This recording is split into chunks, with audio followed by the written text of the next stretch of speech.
okay, Charlotte? Free coffee for me. What are we looking for? She should be here by now. Is she skipping her coffee today? Charlotte? No, no way. Today's her favorite flavor. Today's blend is her favorite flavor. She'll be here. Well, if it isn't the reporter Charlotte from the Steambird. Ah, you scared me half to death. Didn't anyone teach you not to sneak up on people? I only called your name like a bunch of other times. You did? Sorry then. I was so focused on the report and the photos. I didn't hear you. Sorry, Charlotte, but it kind of looked like you were stalking. Still no sight of Clorand. Though, is she really not coming today? Lined up an interview with her? Thought she didn't do interviews. You're not wrong, but if I can score the first interview with the champion duelist who never gives interviews, it'll be another front page hit. Of course, I'd get rejected like all the other reporters if I simply marched up to her, so I decided to take a more roundabout approach to the problem. First, I worked out a complete dossier, including all her usual haunts and routines. Next, I'll camp out in one of those spots at a specific time to await the perfect chance encounter. I'm even learning how to play tabletop games so I can visit the tabletop troupe in a few days and play through a new script with them, and maybe even be the game master.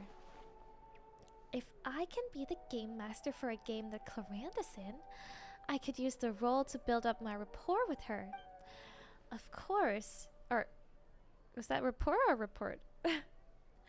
Of course, I'd never ask inappropriate questions during a session, and I never use off-the-record statements in my report. Ethically sourced quotes only. Be careful when you run into Navia. Navia? I've heard she's an avid gamer. What's the issue? You should practice voicing sentient doors and how to keep her from interrogating every frog that hops by. Wait, what? Is that the kind of thing that a game master has to deal with? That's nothing. Talking is what journalists do best. If I ever get stumped by something, I'll dazzle them with my professionally honed spin techniques. Nobody'll be the wiser. Is that how you normally handle things? Wait, so then... No, wait. When I speak with you, it comes straight from the heart. There's nothing I can't say to you. Well, gotta run. I need to get to Hotel de Bonn. Clorand might be on her way to buy some cake there this very second. See you later, Peach. And don't forget, I want an exclusive interview with you next time we get the chance. That film seller sure got a loose tongue. I told him to keep quiet. You're not planning to do anything dangerous again, are you? Is that the kind of person you think I am? You think that I, Charlotte, would just go recklessly barging into foreign nations just to get a scoop? Charlotte. Then you'd be right. Yes, I am.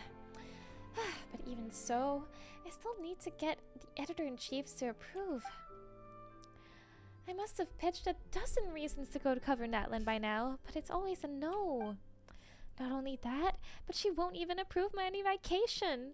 I even promised to leave cameras and spare film rolls behind during any personal trip to Natlan. But you didn't mention Monsieur Varese specifically. And you can buy film on the way there. Hey, it's not like I lied to her. I might just have omitted a detail or two. And then the scoundrel that sold me the film went and sold me out too. Euphraise went straight to my dad and told him to ground me for a month. Oh, she lives at home with her dad? And he still has the authority to ground her? Still, even if I can't go to Natlin, not cry is fair game. I don't need them to fund the trip either. I've got plenty of savings. I also heard my dad say that he knows some correspondents stationed there, so it's a perfect place for a vacation with news-related perks. The Adventurers Paradise and Elysium? Its reputation alone is worth writing a few pieces about. Okay, I'm off to buy some supplies. I'll need some warm clothes and a whole lot of spare film and equipment. Right, and I need to convince Mom and Pops too, so they can't contact their friends over there. Otherwise, I'll need to find a lodging on my own.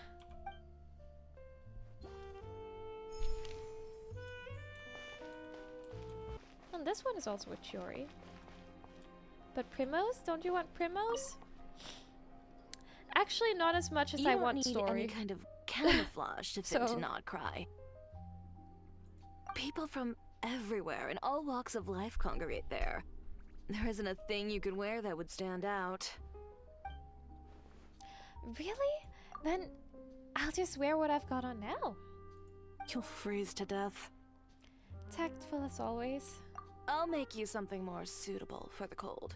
Come pick it up in 2 weeks. Understood. Thanks, Chiori. That's nothing. Oh, and by the way, those gloves you were eyeing earlier, they'd clash horribly with your look. Oh, well, I was just browsing. And you won't accidentally bump into Clorand in my shop either. What? I wasn't. When she orders gloves from me, I usually have Kirara deliver them straight to her door. The only person you'll meet camping here for her is Chevreuse. Perhaps you've a taste for the Special Patrol's hospitality? Nope. None at all. Zero interest. Like I said, 2 weeks, in-store pickup. Yes, got it, and thanks. Traveler, sorry to keep you waiting. If you'd like to buy something, just say so. Well, I'm also just browsing. I'm a bit busy, so no invitations to come in for tea and chit-chat today. You know our business hours, so if you'd like to try or buy, just drop by then. I'll be heading back in. And, little Miss Journalist, remember, 2 weeks. Yes, absolutely. It looks like nothing gets past Chiori. Time to change tack. You even came here to stalk Clorand? Someone told me that Clorand sometimes comes here to buy gloves. Turns out he was playing me for a fool.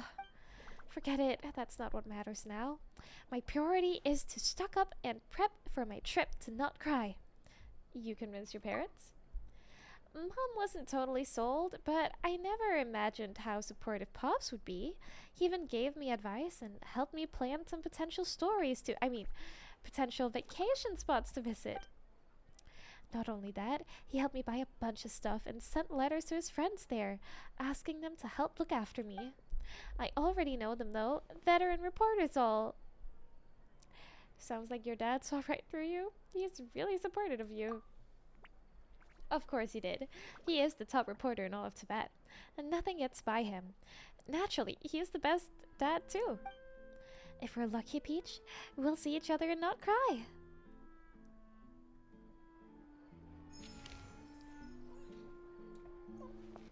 Oh yeah, you can just follow Kiara, but that means you'd have to be able to keep up with Kiara.